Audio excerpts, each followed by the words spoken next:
Okay, so good morning or good afternoon.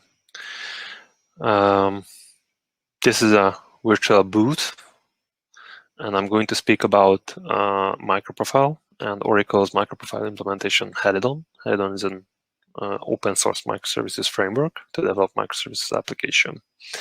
Okay, so a couple of words about Eclipse MicroProfile. I'm pretty sure most of you are aware of what is Eclipse MicroProfile, but a quick run through if you are not familiar with this. Okay, yep. So it's basically an open source community specification for enterprise Java microservices. It's similar to like enterprise Java EE, Java EE.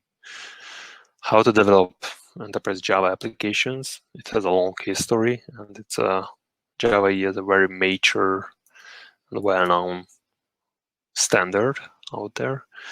And obviously, it has a lot of pros and cons. And nowadays, we are tend to think about Java like a monolith application, but still, a lot of developers, probably you, still using Java EE because that is a very mature standard-based architecture. So, for example, what standard means. So, for example, one of the things that you can change the application server infrastructure under your application. So your application is portable between implementations. And also it is an important factor that it's much easier to get developers to work with Java EE, since that is not a proprietary framework to write enterprise Java applications. Okay, so this is what MicroProfile is, but for microservices applications in case of Java world. Okay, so whenever you want to move to the microservices world and you have Java knowledge and you might want to utilize that Java knowledge, and especially if you have Java EE knowledge and you may want to utilize those knowledge writing Java microservices application, Eclipse MicroProfile is a good candidate for you. Okay, a lot of big organization vendor behind this specification. So, for example, Red Hat, IBM, Microsoft, Oracle. Some of you can be known from about their application server implementation. Okay, so IBM, Red Hat already have Java EE application server as well. And for them, it's a more obvious step to provide MicroProfile implementation. And also, one of the initiative was to have a similar specification. This is why they were involved and they started this project. Okay, so why we need this specification? Why we need frameworks, especially when we develop Java microservices?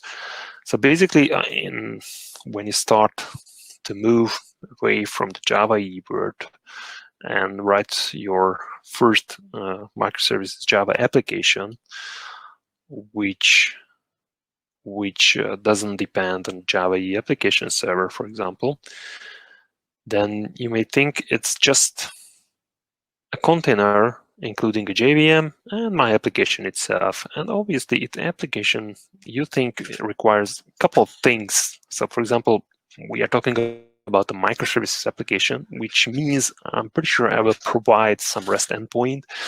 Behind the REST endpoint, I will have my business logic, which will serve the result when a user interface, a user, or another system will invoke my REST endpoint. It sounds pretty easy.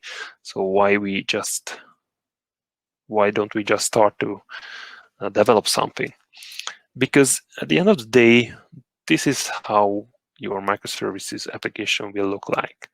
So whenever you start to develop your microservices application, and then deploy that microservices application in production, immediately you will recognize there are a lot of things needed in that application. I mean, like, as I mentioned, in case of Java EE, there was a set of specification how to write enterprise Java application that you just need to focus on the business logic, okay? So you don't want to really care about how to do the persistence, the transaction processing, how to manage the configuration, if you're familiar with the latest Java EE specification, you know how easy to create a REST endpoint. For example, you can now just annotate using the JAX REST specification, and immediately you will get a REST endpoint in your application. So these are really powerful and necessary thing to just focus on your business logic. And this is the same for microservice application as well. So you need some framework, some set of specifications. It's better if it's implementing a set of specification, a standard. So you need so you need a lot of features, functions, just to focus on the business logic in case of your microservices application. So for example, there you can see a couple of things here, like a REST endpoint and client. So as I told you, we are going to write a microservices application. Obviously, we want to expose a REST endpoint, okay? So I don't want to bother which third-party library I need, how to configure that REST endpoint, okay? So configuration, one of the main pillar of any application. Okay, so you might want to configure your application because you first deploy in test environment and production, and 100% sure you need to have different configuration for different environment.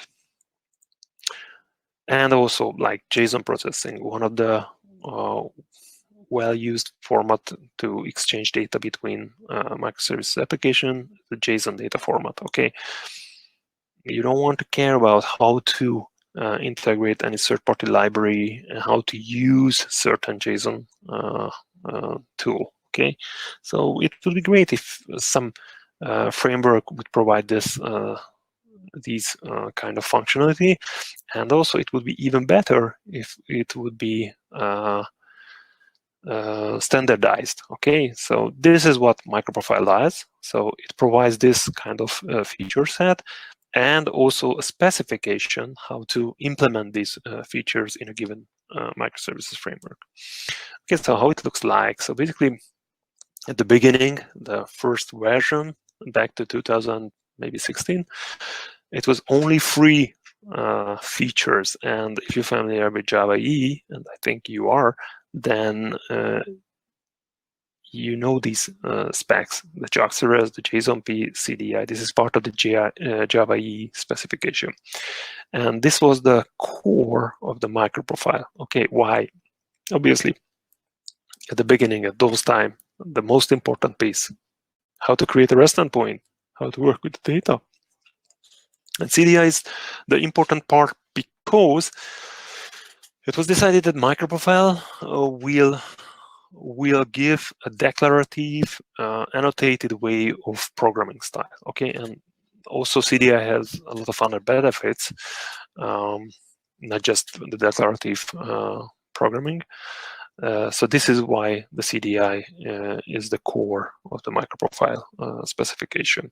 Every other features is in almost all the features, other specs introduced using the CDI function and accessible through CDI.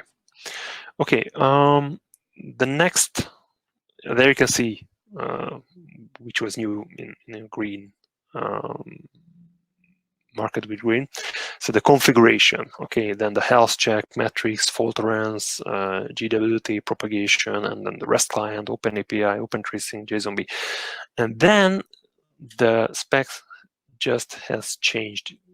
New function has added to that spec, or changed a bit based on the community and the customers' feedback and stuff like that. So there you can see on the right side, this slide only contains the 3.0 version. However, MicroProfile is at the 3.3 version, and also 4.0 milestone is out there. But there you can see on the right side that, okay, basically the features are still the same like what was in 2.0, but it has improved. Okay, so and the different version numbers show these updates. Okay, so for example, metrics at 2.0, configuration 1.3 and stuff like that. Okay, so let's talk about a little bit in detail about a couple of features. So what this specification provides and what is necessary for our microservices application. Okay, let me go back for a moment and check whether I have some question. No, there is no question. Okay, so OpenAPI. Okay, this is basically how to make transparent, manageable our lot of APIs. Okay, because we will have immediately tons of API. Okay, we will have a microservice architecture. We will have a lot of independent microservices application with a lot of independent interfaces, most likely REST API. So we need to manage these APIs, the contracts between them. We need to describe these APIs, okay, for an easier management. So this is part of the MicroProfile spec. OpenTracing, okay. Okay, order is not the importance of the features, it's fully random. So OpenTracing also a very, very important part of this spec, because again, microservice architecture with a lot of independent applications, and even those applications can be written in different runtimes. So for example, not necessarily all the applications will be written in Java. Some of them can be in Go, other languages. But when we operate this environment, when we want to monitor this environment, the microservices architecture, we need a tracing information which helps us to follow the request flow between multiple calls between a lot of different microservices applications. Okay, so whenever, for example, a user call comes in to our microservices architecture, and it will span across number of other microservices application before we send back the result to the user, we want to follow that request, obviously, because we need to sometime debug, we need to measure the request time, the response time. We need to monitor if something goes wrong. So we need this tracing. OpenTracing defines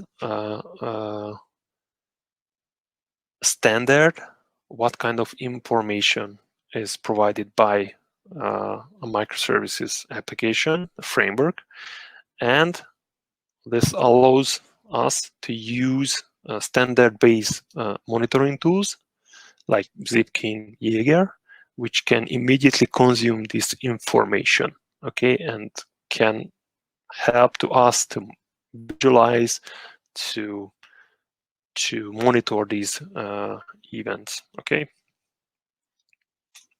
REST client. So again, we have a lot of independent microservices application, which most likely will communicate through REST interfaces. Okay, so we are not anymore within the same monolith application. So we are not just, calling a different module within the same JVM. We need to call another REST endpoint if we need some data from a different module. Okay, which means we will have a lot of REST call within our microservice architecture, and especially in our microservices application. So that is not a microservices application if that can always process the request within that application. Okay, so that is not a microservice architecture. That is not a Java EE application, but another way of a monolith application. Okay, so again, we will invoke a lot of REST call. So we need some feature which will support to make it easy. This invocation, health check. Microservices application is different from Java EE application packaging mechanism. While in case of Java EE, we had war error file and stuff like that, and we deployed those in an application server. Microservices application typically packaged in a container and deployed on a container scheduler like Kubernetes. Okay, this is a really huge difference compared to the Java EE application.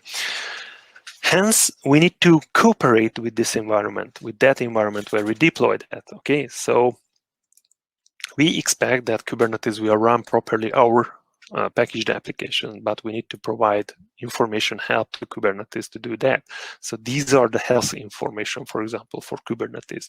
So there are a couple of basic health check information which tells to the container scheduler whether our application is up and running or dying and needs to be restarted. Okay, so this is really important function. Otherwise, we need to monitor custom tool. We need to restart manually on the container scheduler, which doesn't make sense. So also, it is important that we can also provide health check information. So we can have our custom health check information, not just the built-in health check responses. Metrics. Again, we have a lot of microservices applications up and running. Okay, so Kubernetes knows that the application is running, but we would like to know what is happening with that application. So we want to measure how many invocations happened to our REST endpoint, what was the throughput, and stuff like that. And also we can create our custom metrics. Let me go back to check whether we have some question. No. Okay. So we need metrics. Okay. So we can't have application without metrics. Okay. We can have, but basically that is a really simple application. That will be a really simple application. Okay, but when we have certain loads, certain size of architecture with a number of microservices application modules, then we need to monitor those metrics.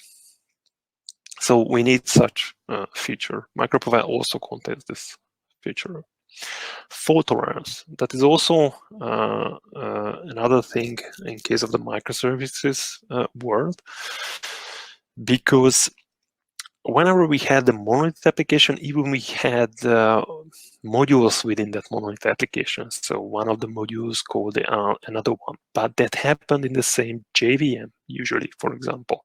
So if one of the modules was down, then the other one was down too. Okay, so we really didn't care the scenario. So for example, if I'm calling another module within the same JVM, that is not working because that was in the same JVM. But in case of the microservices architecture, we are calling another microservices application, typically through a REST endpoint, a REST invocation through a REST invocation, which means something goes wrong. For example, the other microservices application where what we want to invoke does not run, isn't running at this moment, or maybe some network issue or anything else can happen because that is an independent application. So in the monolith world, it was something like if we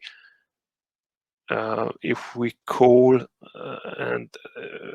an independent another system, okay, where we made a lot of exception handling and failure option. So what happens if we can't reach that remote system and stuff like that. So now we need to build from the beginning our application.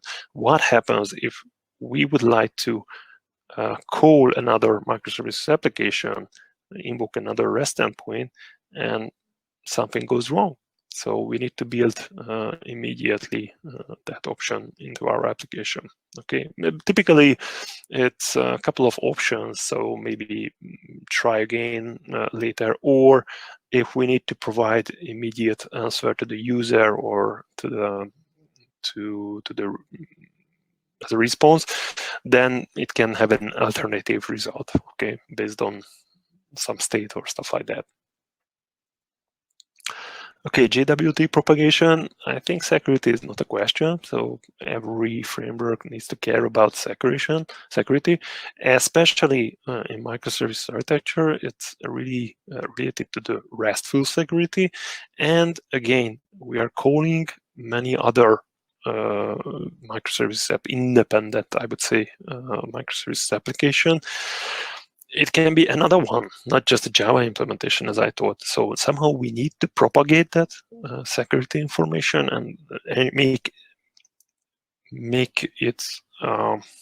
We need to ensure that there is no any inappropriate call happens or unauthorized call happens to certain during certain calls between microservice application within our microservice architecture. Okay, so this is a must-have, obviously.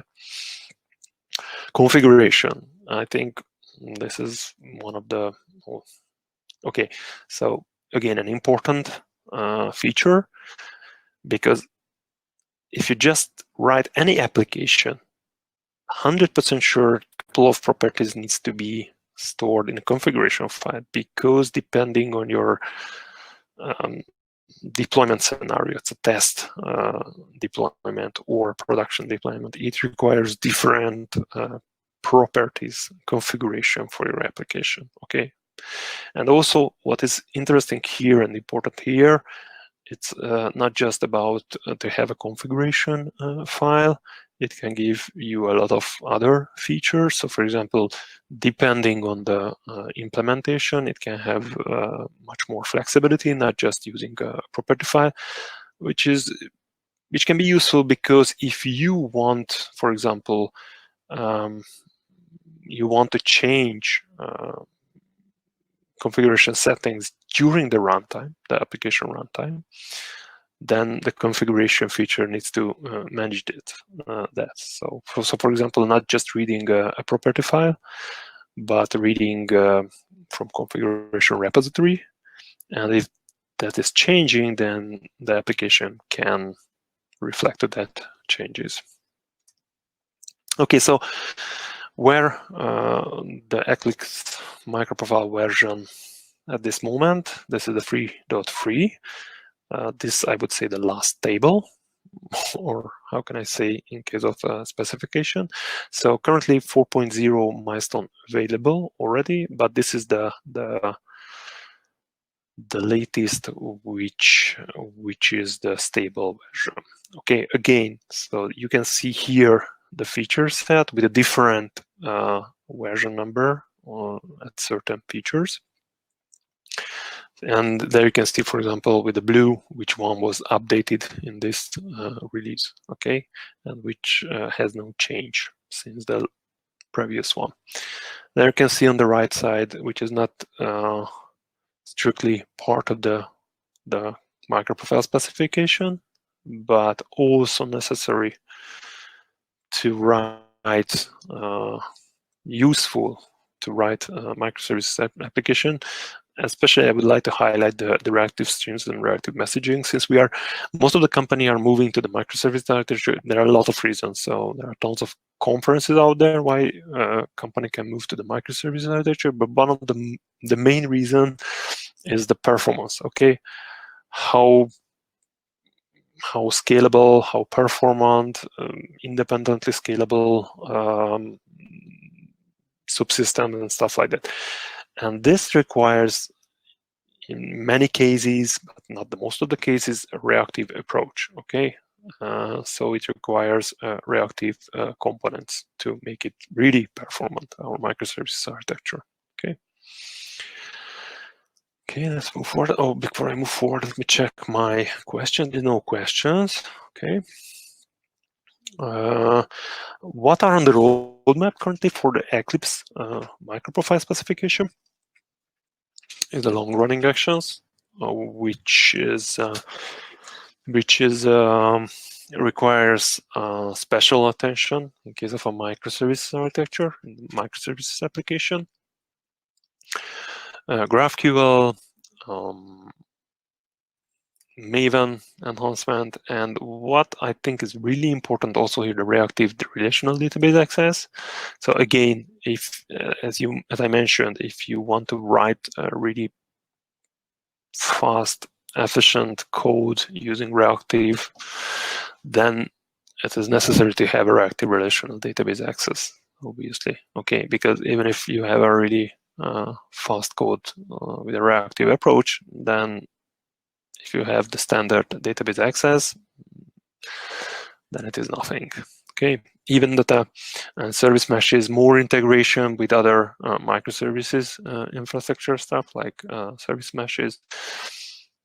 There are a lot of integration can happen, especially if you are familiar with the microservices architecture approach, because you need to solve a lot of problems in a microservices architecture. So if you compare, and if you're familiar with the Java EE, a lot of things was solved for you in a Java EE environment. Okay, again, distributed transactions, persistence, and stuff like that, which is not exist in the same way, which doesn't exist in the same way at this moment in case of microservices.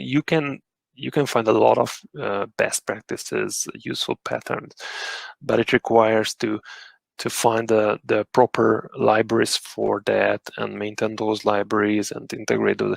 So this is why a microprofile specification can help how to get these feature set to write really efficient and good Java microservices applications. Okay, if you visit the start.microprofile.io, you can find the microprofile starter there. So you can, it's like a Maven archetype, which is on the web page. So if you feel the necessary things like which microprofile version do you want to use, which runtime. So again, a lot of vendor has implemented microprofile spec, so you can have the option which runtime do you use. Again, this allows you much more flexibility, so it's easier to change to a different runtime. I wouldn't say it's really easy. So even if you remember in case of Java EE, it wasn't really easy as it was supposed to be.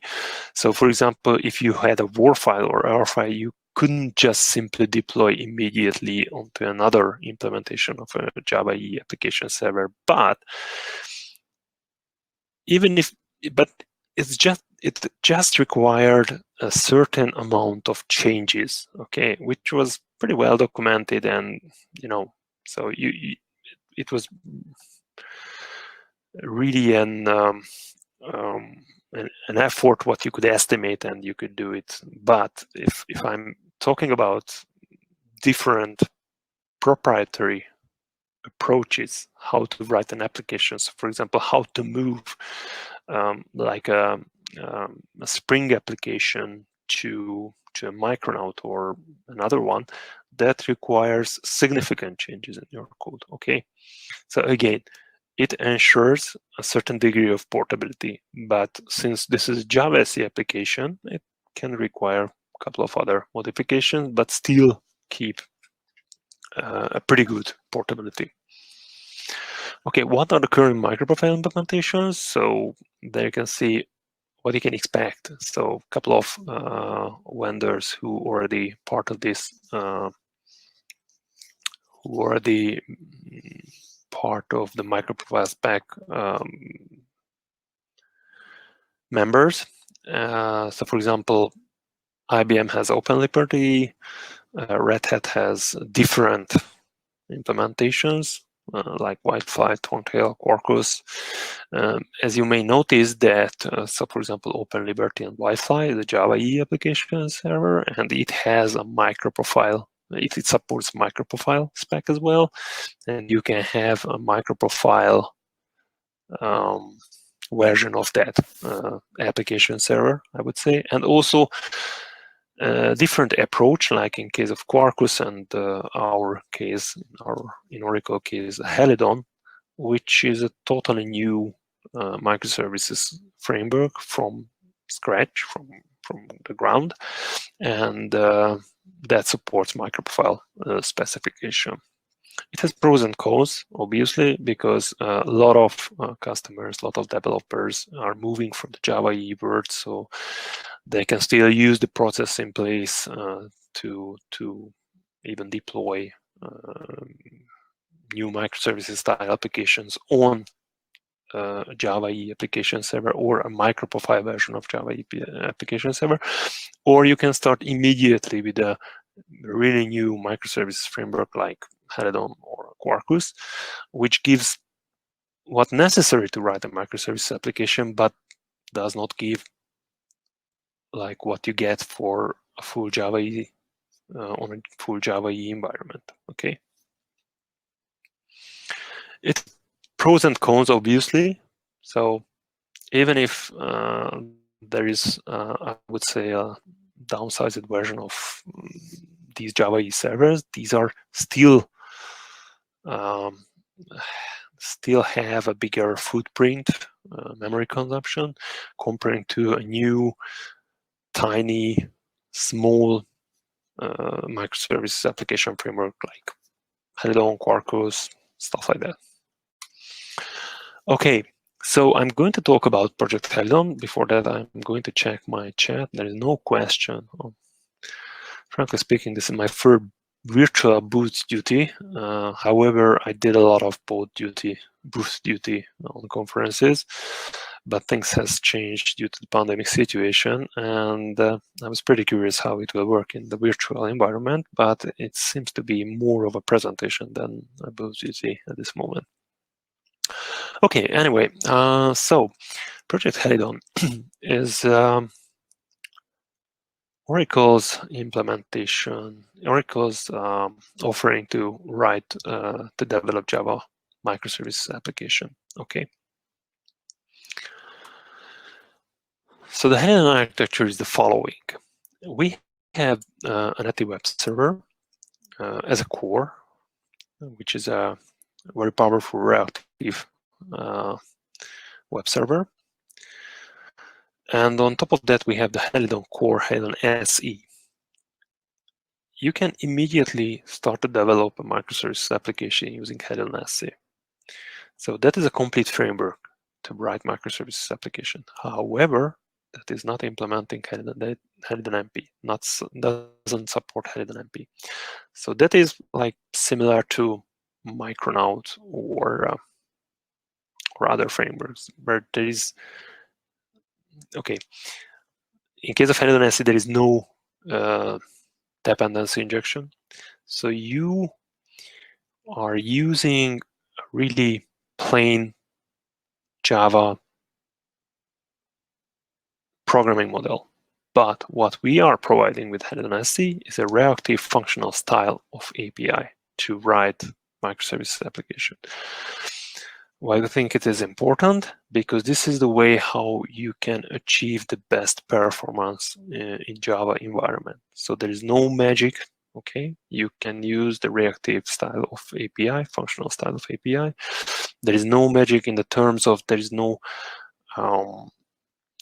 magic in the behind the scenes, which does for you, you know, like DI or CDI gives a lot of support to use declarative way of programming and how to use objects. So this is what you can't get in Helidon SE, but on the other hand, you will get a very powerful and performant microservices application framework. However, on top of that, we have implemented the Helidon MP specification, which means if you familiar with the Java EE specification, if you want to move from the Java EE world to write Java microservices application, or you prefer heavily use the CDI and you like the declarative annotated way of application development, then you can use Helidon MP. I wouldn't say it's much slower or worse, but obviously since it has a lot of things behind, magic happens behind the scenes because of CDI and stuff like that, then obviously it is a bit slower than Helidon SC, okay, but gives much more comfort to develop easily application. And also, there you can see the extensions, the red box. So if you have CDI compliant extensions, third-party libraries, it's easy to integrate with Helidon MP. Okay, so you can just immediately drop that CDI compatible third-party library into the project, and you can use immediately through CDI. And on top of that, obviously, there is your application, the business logic. Okay, on the left side there, you can see the CI. This is our command interface. I'm going to talk about a bit more later about this. Okay, Helidon SE has also features which can be now familiar from the microprofile specification. Just a moment.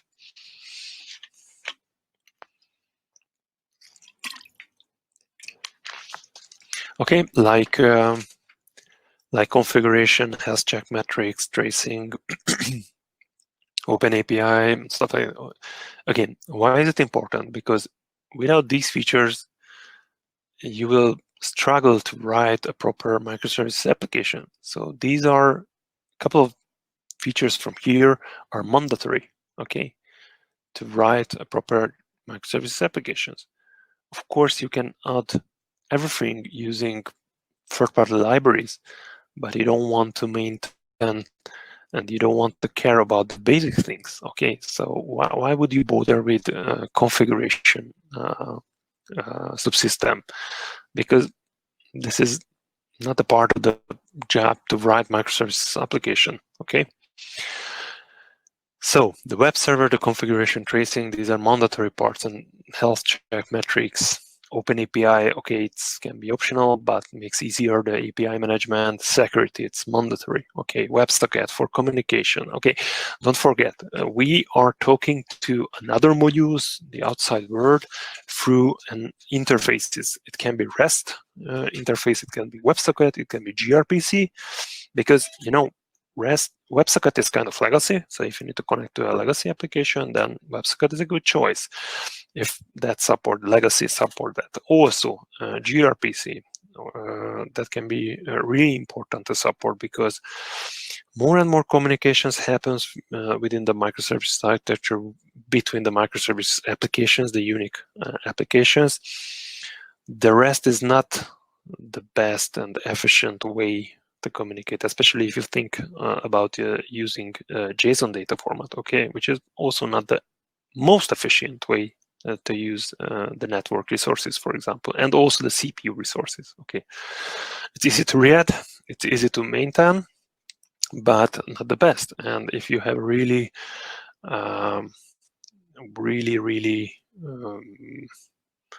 lot of requests between your microservices applications within your architecture, that can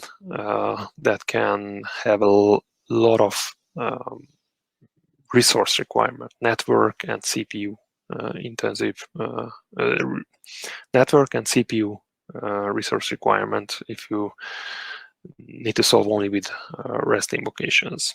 Okay. What I would highlight here, the database client and the web client. I'm going to the details later, but again, so few words. Both provides you a reactive API to access to a database. So it's a unified reactive access to a database, any kind of database, even it can be a JDBC driver supported database, okay? But again, if you want to write a performant reactive microservices applications, then it can be a blocker, okay, if you are just introducing a JDBC driver and using it in the traditional way. Web client is the same for REST invocation, HTTP invocation, okay, so you need also a reactive way to invoke HTTP request. Otherwise, even if you have reactive stream, reactive messaging, and reactive style programming, it can block the whole thing, okay, if you are using asynchronous REST invocation, for example, okay. Helidon MP, so again, this is an implemented API on top of SE, and obviously those functions which are available on SE is packaged in a way of how it is defined in microprofile specification. So, for example, configuration metrics, health checks, stuff like that. Also, you can see there are a couple of Jakarta E components which are already parts of the microprofile spec, like JSON, CDI, JOXRS. We also had these couple of Jakarta E components, which are not part of the microprofile specification. So, for example, transactions, JTA, WebSocket, which is also part of the SE, and JPA as well.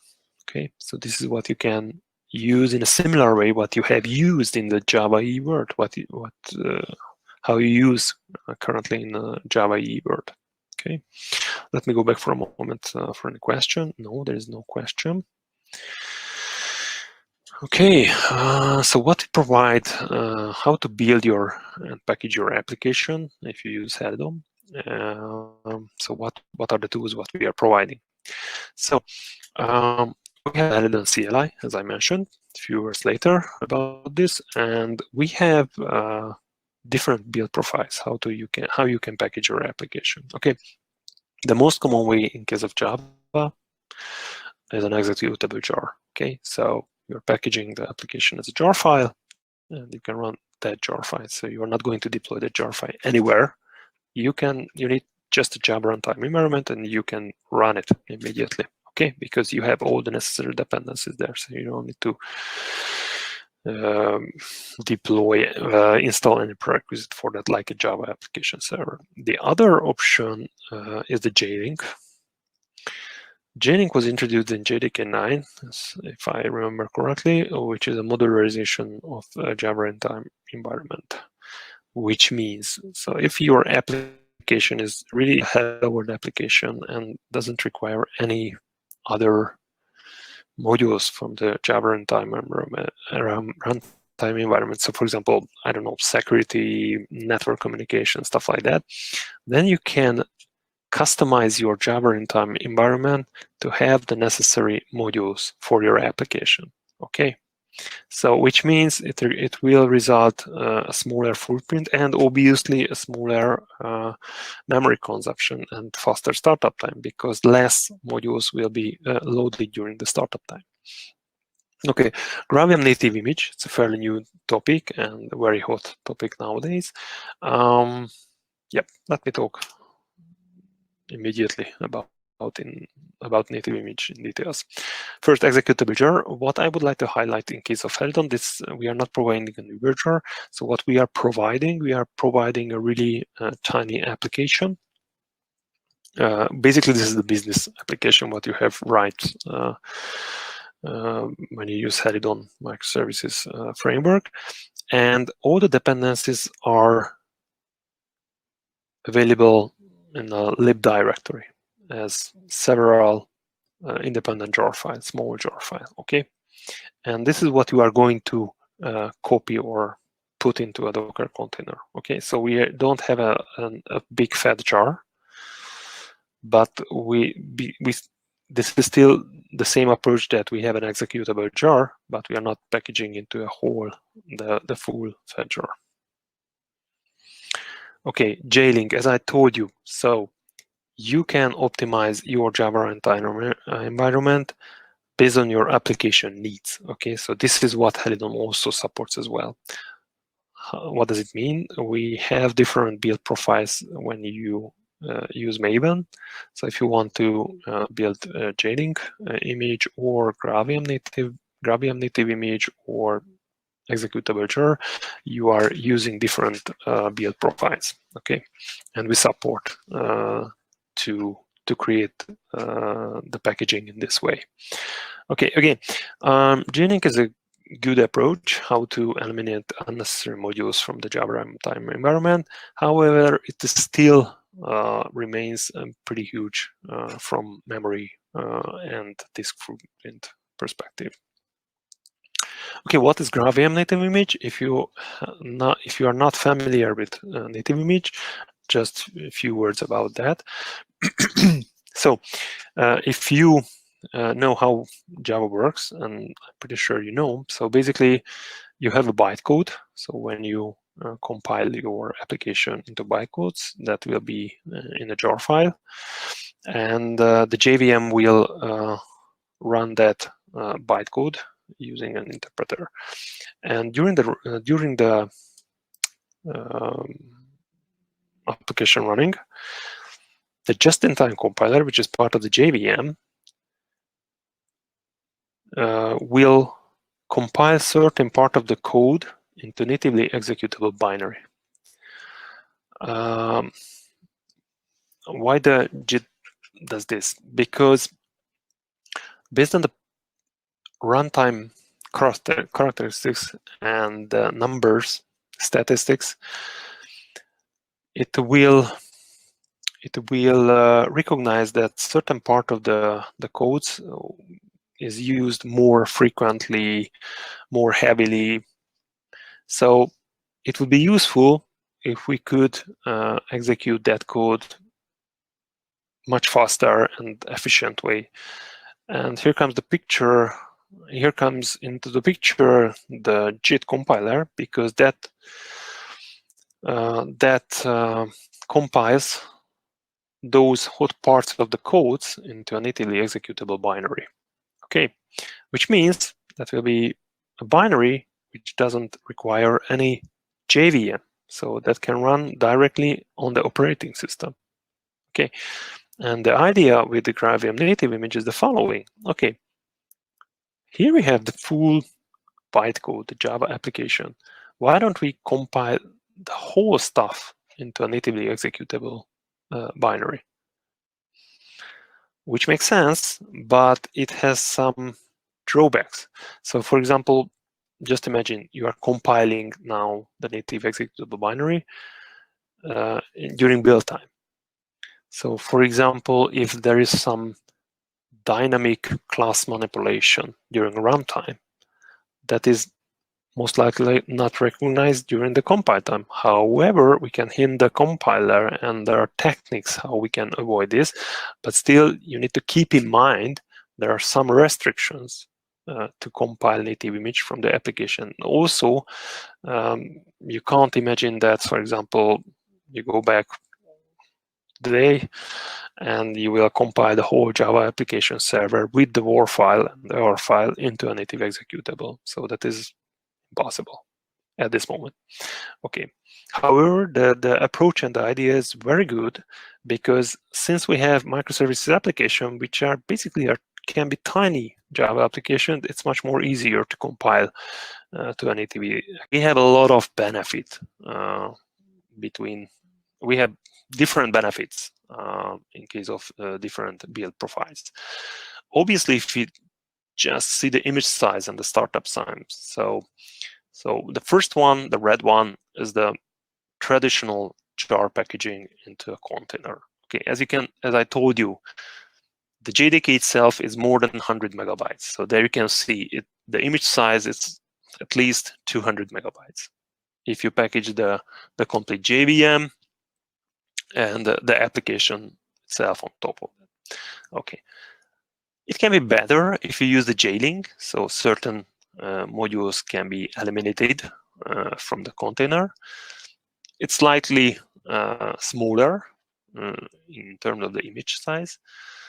But the biggest leap is if you use the native image, since you don't need JVM anymore in the container, because you will have a natively executable binary which can run directly on the operating system. Okay, so that gives a really huge, really smaller container size. And what is much more important the startup time. So in the traditional approach, you need to start the JVM itself, okay? And also, as I told you, the JVM needs to start process all the bytecodes, okay? And it needs some warm-up time. And the JVM is big. It has a lot of functions. As I told you, there's a just-in-time compiler and stuff like that. So it requires a lot of memory as well, okay? If you see the second one, the J-Link build profile, you can get a bit more better startup time, since not all the modules are there. So it doesn't need to load all the modules. Okay, so it's a bit less, but the biggest tip here, again, the native image. Okay, since we have the natively executable binary, it can run directly on the operating system, so it doesn't require any JVM boot, any JVM startup, and stuff like that. However, it's a trade-off. So whenever you use the native image, there are a lot of benefit here. So the startup time is lightning fast, and the container size pretty low, but it has some kind of trade-off as well. So for example, if you have a long-running application, there is no more optimization in that application. Comparing to the traditional Java approach, whenever you have your long-running Java application, the just-in-time compiler and the compiler itself continuously optimize the code based on the runtime statistics. And we did a lot of measures for this. So whenever you have a long-running application, it can perform better compared to the native image. But if you need a really fast startup time, so for example, you might want to develop a function style application, then you need definitely go with the native image. But in case of function, so whenever you completed the request, it will throw it away. Okay, so if you focus on the fast startup time, definitely the native image is the best option. Okay, so again, it's a trade-off what you need to achieve, and also, so for example, if you go in the native image way, that requires sometimes a different tool set for debugging your application, because that is not Java application anymore in production. Okay, a couple of results about the performance. So this is the startup time that you can see serving the first request. So this measure happened on my laptop, which is a pretty generic laptop. And the test was about, okay, I'm pinging a REST endpoint. So whenever I start my Helidon application, which is when I get the first result for my request. So there you can see, in case of the JVM mode, the Java mode, it's almost 1 sec, which is still low. So let's be honest, this is still very low. But if you can see the native image, that is 41 millisec. So this is lightning fast. And not just starting the server, serving the first request. And also there you can see the memory footprint. Obviously, you can optimize the JVM footprint, but it's pretty hard. So you still can play with the heap size and stuff like that. But the JVM itself requires a lot of memory, okay, on top of this memory usage. Okay, this is for Helidon MP. So it requires much more time, even if it's still under 5 sec in case of Java, and still under 150 millisec in case of native image. This is due to the reason the CDI, because that does a lot of magic behind the scenes when the application is starting. Okay, when I would say the server is starting, and obviously the memory footprint is a bit bigger. Okay, the Helidon CLI. So that is a CLI to, for example, create a new project, adding features, listing the existing features in the project. So again, you might want to write a very performant, very powerful microservices applications. So you don't need to add all the features which is listed for that, which is listed for Helidon. So you want to select what you really need. So for example, you don't want, I don't know why, Open API, then you will not add that feature because that will consume memory and footprint as well. Even if that is tiny, that is still some extra resources. Okay.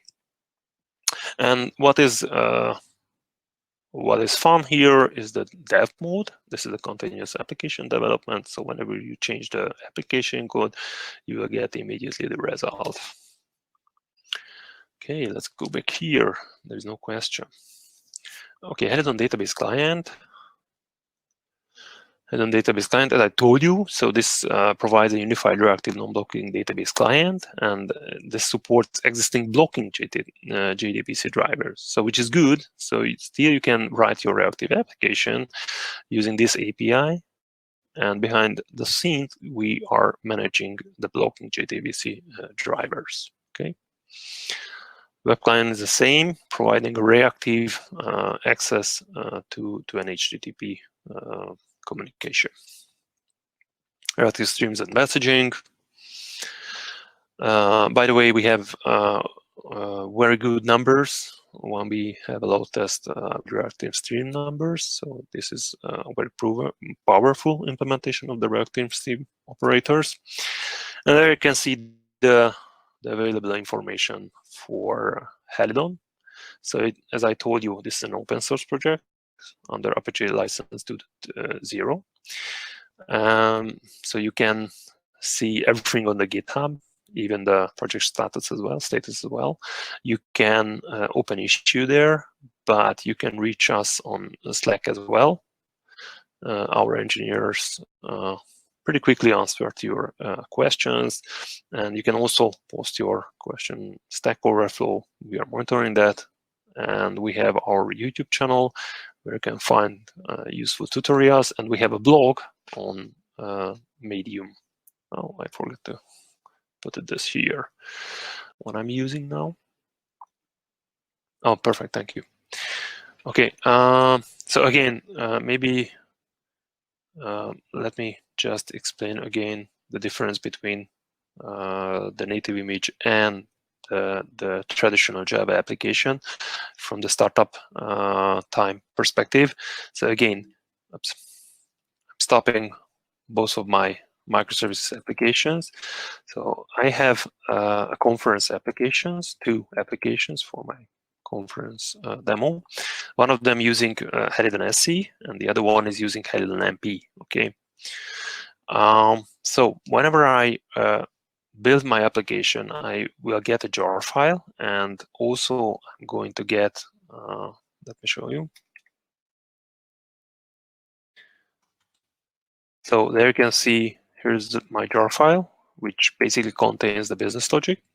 But there's a libs directory, which contains a dependency to run my application. So for example, Nagy features what I'm using, tracing, health checks, stuff like that. Okay, so let's see what's in there. You can see, okay, so if you can see, these are really tiny jars provided separately. So these are really, really tiny jars. So you can have the option just use what you really need. Okay, so you can have really a tiny application if you don't need OpenTracing, ZipKey, whatever. Okay, again, whenever I run my Java application the Java way, so whenever I run my application in Java way, this is also pretty fast. Okay, it requires some time, but again, if I run it again, it's pretty fast. Okay, so less than, I don't know, sec, 2 sec or stuff like that. And my endpoint is up and running, so we can check it. Okay, so there we are. And we can see, this is our hello world message. Okay. But if I start the native image version, again, I'm just issuing a different Maven command to build a native image, because we provide this build profile for you, and you will get the natively executable binary.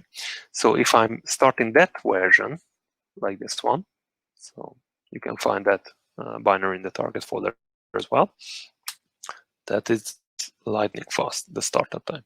And again, if we check difference between, in case of the MP version, the microprofile version, which contains the CDI as a core spec for this framework, which allows you a declarative annotated way of programming, there you can see it requires much more time to set up my application. Okay, few sec, still very fast, but few sec. But if I start the native image version, this is it. See, this is under 1 sec. Okay, which can be really important whenever you want to scale out your microservices application during a load. Okay, and also if you want to implement a functional style microservices application. Okay, so we have these applications. So let's check these applications. Okay, so some bit mess here. Okay, there you go. Okay,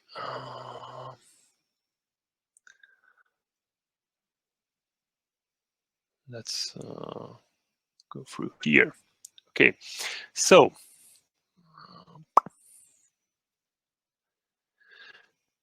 okay, this one is the MP one. Let's start with the SE. Sorry, I'm just closing this one, making it much more clear. Okay, so what you can see here, we have an application which provides a couple of features I'm going to show you immediately. But what you can immediately realize in this project that we have only 2 class files, okay, 3, but basically 2 files. One of them, which is responsible to start my application. Okay, this is where I start the web server. Okay, the Nagy server. This is where I build the routing. Okay, so for example, providing the health endpoint, the metrics endpoint, and also my custom endpoint. So this is how I create the routing for my application. This is again the SE version, where you need to do, I would say, everything manually, but basically it is not really true, because you will get a lot of support here as well, but certainly it requires bit more step, like in case of an annotation, okay, declarative style of programming. But on the other hand, you will have more control on the code, and you will have much more performant code as a result. Okay, so this is our main class, what we are going to run when we start our Java application. Okay, so basically, starting the web server is getting a configuration, adding support for JSON and stuff like that. So again, we can add what we necessary. What we don't necessary, we will not add that feature, because that will consume even tiny but more memory and requires much more even this space. And here's our service itself in a different separated class. You can see the grid service. Okay, before we move forward, just a quick. So if you visit helidon.io, you can see the documentation. Choose the latest version 2.0, and there you can see Helidon SE and Helidon MP guides. Okay, so whenever you want to try the project, it's pretty easy. So for example, you go here, you can have the documentation for every feature itself, but if you follow the guides, there's a quick start which contains almost all the features, and it requires 5 minutes to run. You can generate the project using a Maven archetype, and you will get immediately almost the same application what I have at this moment. However, I have already added a couple of custom things, but almost you will get the same. So you don't need to write the code from scratch. you will get immediately a project structure, what you can import into your IDE and stuff like that. Okay, let me go back and check whether I have some. Oh, okay, this is not important. Yeah, there it is. Okay, no question so far. Okay, so let's go back and let me show how it looks like. So this is for routing, the front one, the update, what you need to override. And this is where you can define the endpoints, what you want to expose. Okay, so there you can see this is the root one. This will be served by the default message handler. So this is the method here. There you can see it send back a response. Just putting the word into the response. There is also another get. If you provide an input, then it will be in the response as well. Okay, the name. And also, for example, how you can define the put request. So this is, then you can define, then you need to define a put rule.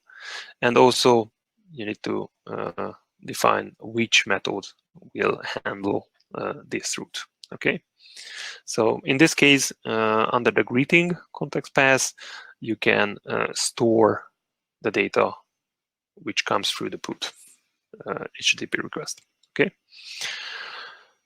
so this is how it looks like. So if we go back here and see what is important here as well, the application properties. By default, it can be a YAML or a property file, basically just a format. What is the difference between them? So there you can see here the configuration file. There are a couple of basic configuration here, which is the port number, the default port number, and which IP address it will listen. Okay, and we have also a custom property here, what we are going to use during the runtime within our application. So the greeting, which we would like to use for the response. Okay, so this can be a configuration, a property what you can change during the deployment or the packaging. Okay, yeah, let's check the application again. Yep. So here we are. And again, there you can see the hello world. Okay, as I told you, we have a couple of interesting things here. So for example, we already provide the health information. Okay. So this is the health information for a container scheduler. Okay, so basically what you can see here, these are the default one. Okay, the memory. And what you can see here, this is a custom one. Okay, so which is a custom health provider. The health, so the health works in the following way. You can have as many checks as many you want. Okay, so for example, here you can find the heap memory and the custom one. But what is important here, the outcome of the all checks. So basically, if all the health checks is up, the state is up, then the outcome is up, which means for the container scheduler or any other monitoring system that your application is up and running. But for any reason, you have a custom metrics because, I don't know, it checks the disk size. You don't have, maybe it's not the best example in case of microservice application, which package into a container. But for example, the memory usage. Okay, so you are going to check the memory usage, and your custom health check shows, okay, if there is a certain memory consumption, or you are above that memory consumption, you will have the state down, which means something happened, some memory leak maybe, or stuff like that. So this application, this container needs to be restarted for the scheduler. So in this case, you will provide a down state here, which will result a down outcome, and that this outcome will tell to the container scheduler that application, this container needs to be restarted. Okay, so this one is the health. As I told you, we have metrics. So we have by default metrics. Okay, this is the raw format of the metrics, but there you can see here there are, so for example, base thread count, okay, requests total, the JVM uptime. So these are the basic metrics information. You can have your own metrics information, as I told you. So let's go back here and let's check it. What we have here. Oh, sorry. I think I'm not in the right window. Just a minute. There's another Helidon SC. Yeah, that was, yeah, sorry for that. Okay.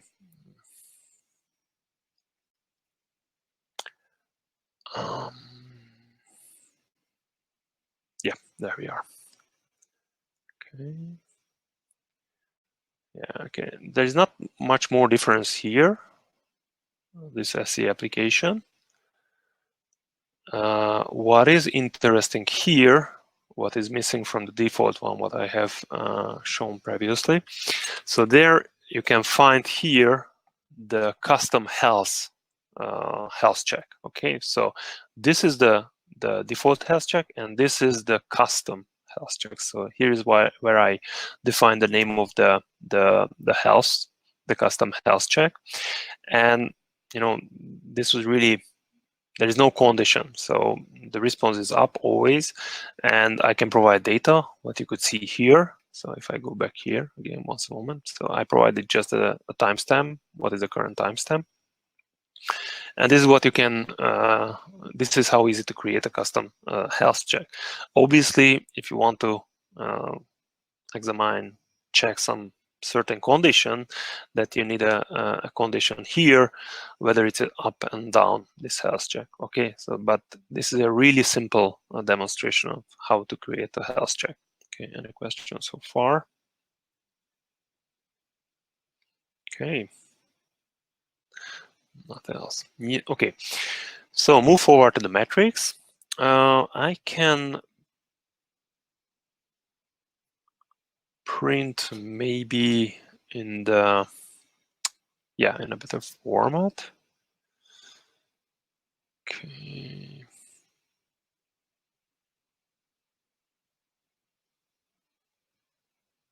Okay. Yeah. So. Yes. This is the health check, and this is the metrics. Okay. Let's move to the MP version. How there you can define, for example, a custom health check or a custom metrics. Okay. So this is our MP application. Let me show how it looks like. Sorry, I'm not the wrong. Yeah, this is it.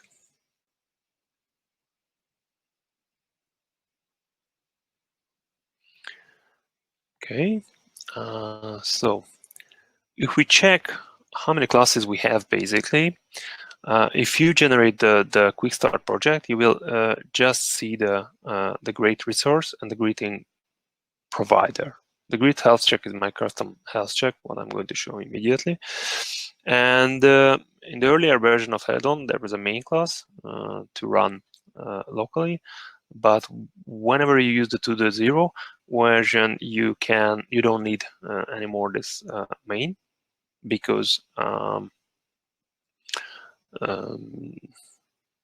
CDI will recognize what are the configured bean and endpoint and stuff like that. So it doesn't require anymore if you package into production. So basically, you need two classes. So here's the resource itself, and as I told you, MicroProfile is based on the Java EE specification. A lot of few things comes from there. So for example, if you have a Java class, what you want to expose is a REST endpoint, and you can define here the path This will be the greet, and you will have other methods here. So under the greet path, the default one will respond to a HTTP GET request. It will produce a JSON data format. It is timed, which is interesting for metrics perspective, and there's a counted annotation, which will give a metrics about how many times it was invoked, this method. So this is how easy to add such statistics to your metrics. So a couple of them already predefined. So just a counter, check how many times your method was invoked, your REST endpoint was invoked. Okay. Yep. And if you want to create your own health check, in this case, I have created a different, an independent class for that. And here is where you can see how to implement your custom health check. Okay. So you need to override the call function, which will return health check response. Okay. So there you can see I named here with greeting, and state up or down is based on the message what is provided with the greeting, and this will be the result. So let's check it for a moment. This is running in a different port, just this one. Okay, it's a word, and let's see for the metrics. We got the similar metrics. I'm going to show immediately. Yep, here's the total counter, but this is for the fallback one.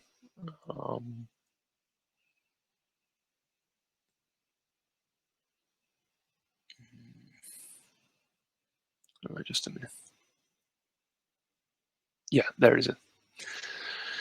So how many times we have invoked the greet? So let's check it again. Okay, so now it is 1. And if I'm invoking again,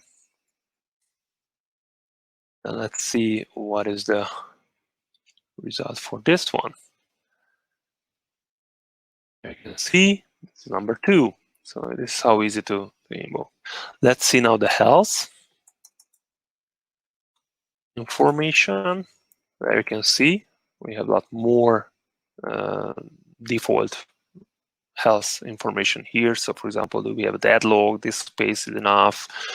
And this, there you can see my custom health check, which name is greeting, and the state is depending on what is provided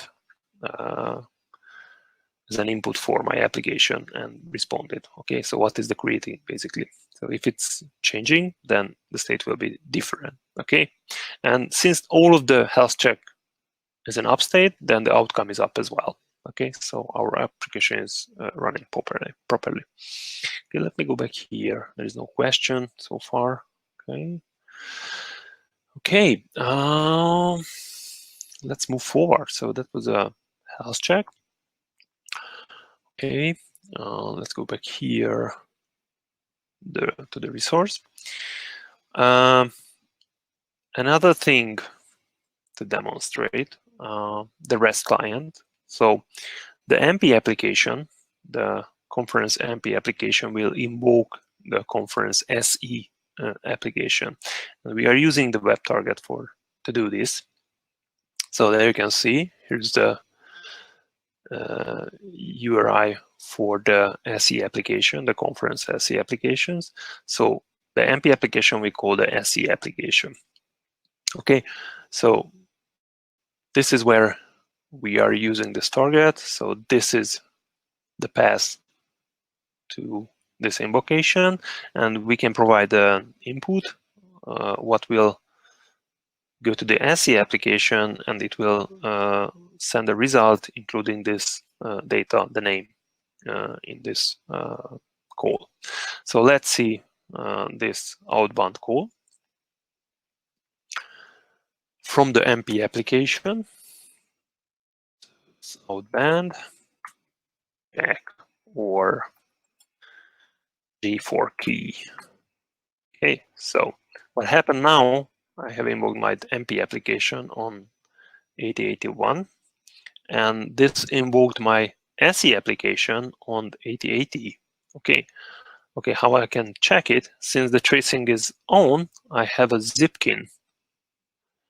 But now there it is. It's a different location.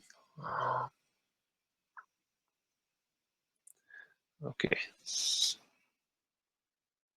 here is my zipkin, which consumes the tracing information provided by both of my applications. So let's find the traces. Let's make the newest one. So here is my latest invocation. So there you can see the tracing information. Okay,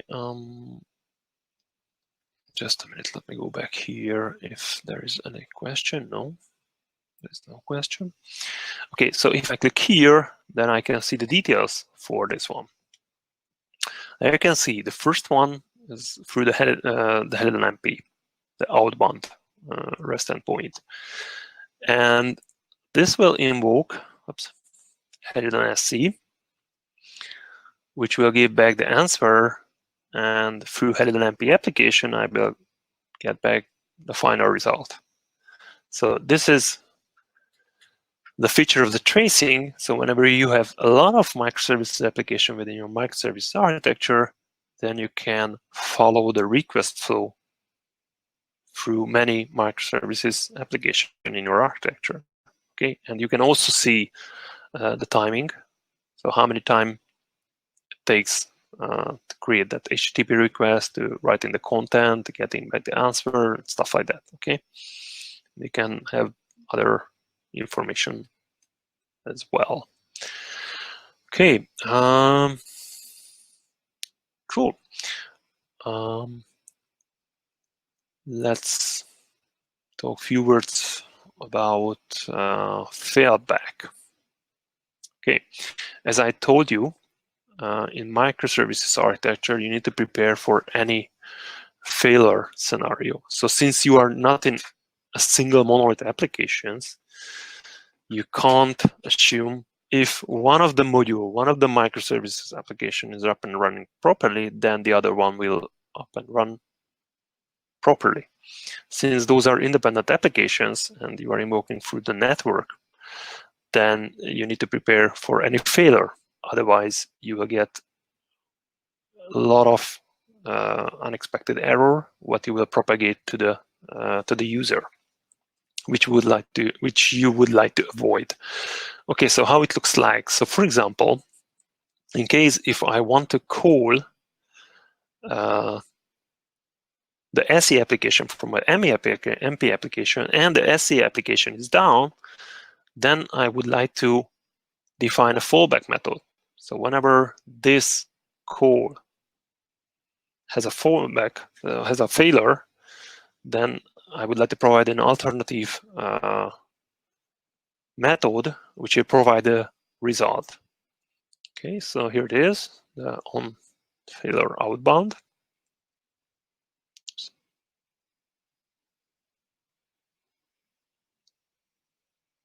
Yeah, there it is, sorry. Okay, which is simply nothing else, just a string in the answer that is failed, okay? So we are not throwing some 404 or what we get from the conference SE application. We kind of catch that exception and giving back another result. Okay, let's see how it works. So again, here we have this invocation, which is still working. But if I stop my application here, the SE application, so let's stop it here, invoking again,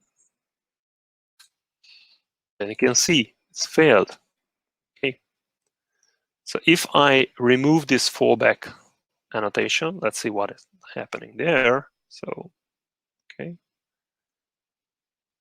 Let's comment this Okay, and stop the Helidon MP and rebuild that application. Oh, sorry, let me skip the test.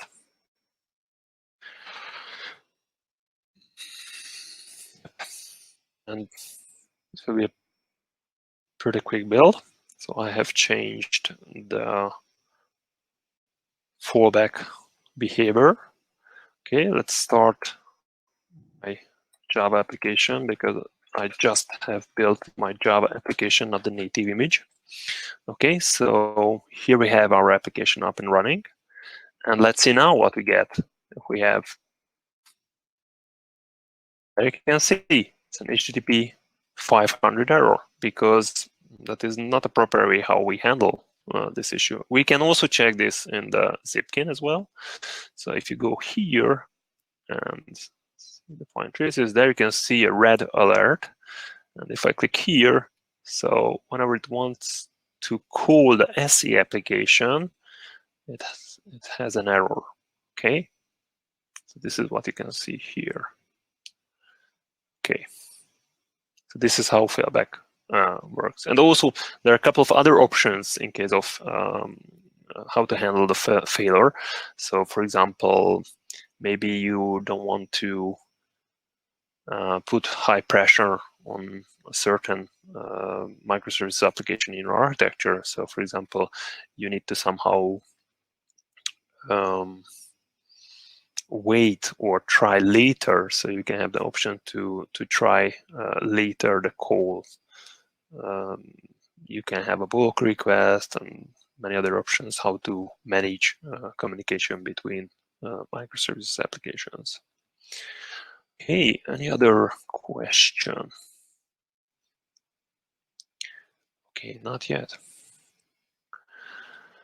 Okay, yeah, basically, even if it's a microservices framework, you still can write a complete application which contains the user interface as well. Because Helidon support the static content, so the web server has a static content support, which means you can have some JavaScript-based user interface framework, what you can use to invoke the REST endpoint, the backend. So you can have a complete application with user interface, which is basically built on a JavaScript framework, which runs in the browser, basically, and that can invoke the Helidon backend, the microservices backend. So I have a demo for that as well. So now this is the SE application. So you can see here's the resources. I have an index here, which basically just a simple Ajax request for the greet endpoint. Okay, so let's check it, how it looks like. So let's resume my SE application. Okay, check what was the static /HTML. Okay, so going back here, and if I'm invoking the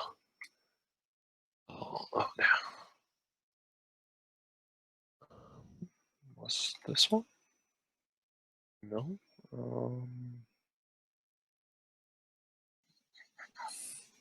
Yeah, this one. Okay.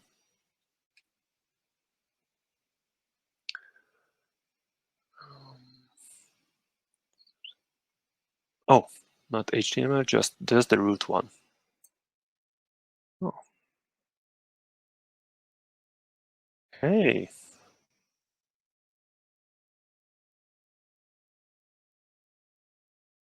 What have I missed? This is better and bad.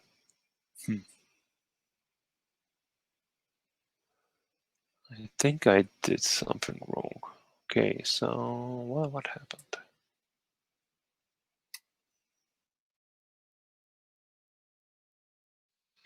Hey. Oh yeah, I know. Sorry.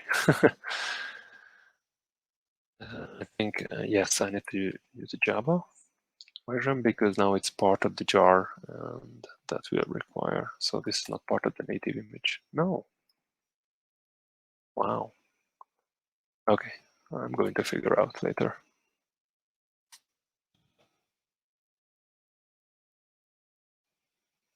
Anyway.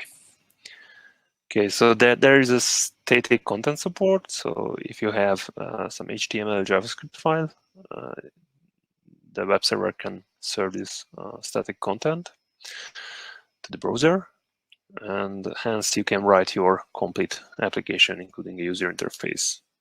But I need to check what I have missed. Okay.